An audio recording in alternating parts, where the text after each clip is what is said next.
But bring him up. And he was telling me that when he was a Nazarene preacher, they wanted him to sign a pledge that he would not believe in the gifts of the Spirit, that he would not speak in other tongues, that he would renounce healing and miracles. This was many years ago. This was over 20 years ago. And that he would have nothing to do with other movements and his Rodney Howard-Browne and joy. They told him, you have to vow.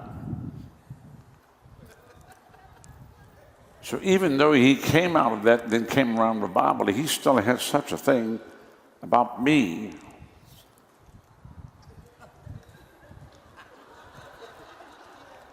And he was a great minister. I know he doesn't look like much right now.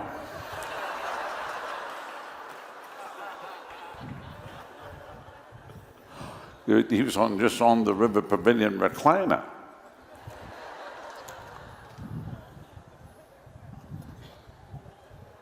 And they basically threatened you. I mean, basically, stay away. Stay away from that stuff. Isn't that right? I mean, they said that you couldn't be anywhere around any of that, huh? Is that what happened? They said that I would sign a document rejecting publicly all of that. They listed 14 items. To say what they were, because people don't know this. This is what's being done in these churches. Item number one was I had to get up publicly and renounce the Brownsville revival or any contemporary move of God.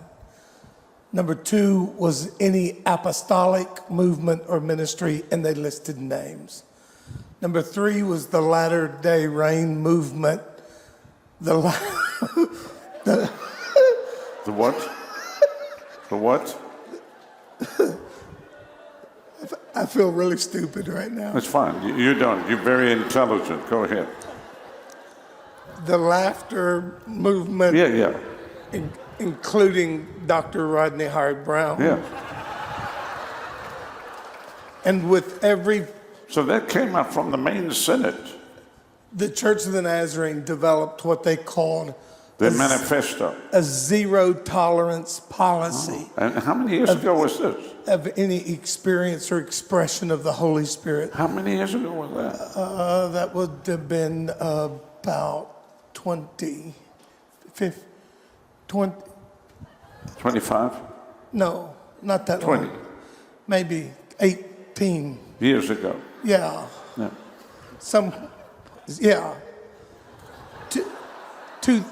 2002. Okay. Yeah. Yeah.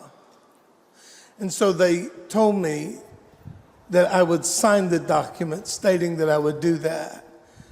And Pastor Rodney, they had put such a fear in our lives and religious manipulation that they made us ministers fearful of allowing your voice and the voice of others to be heard.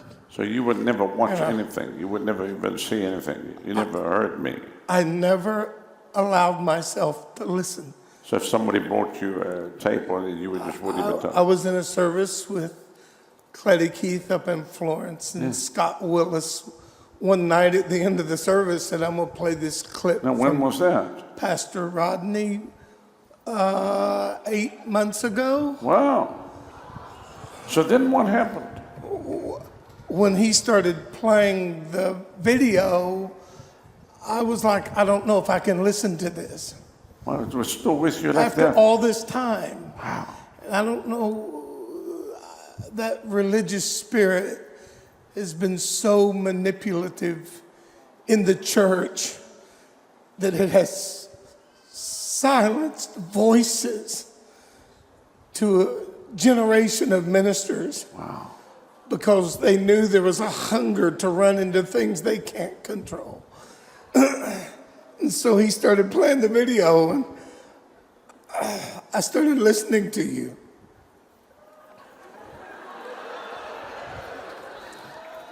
And And about a minute into it,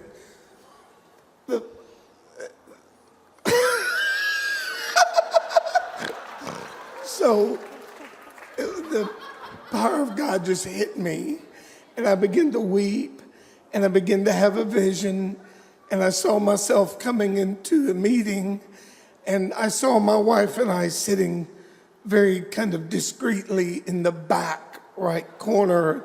Like you were tonight.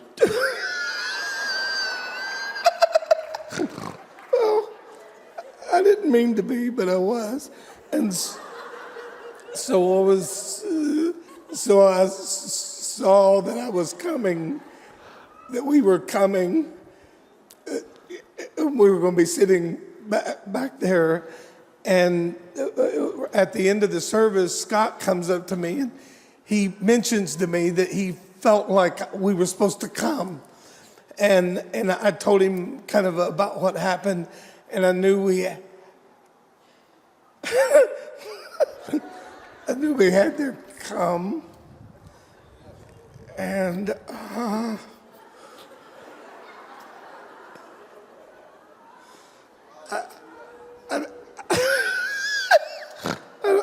I don't really know what happened. My wife and I have been in ministry for 40 years. Wow. Preached my first sermon on her 16th birthday. Wow. Started pastoring when we were 19.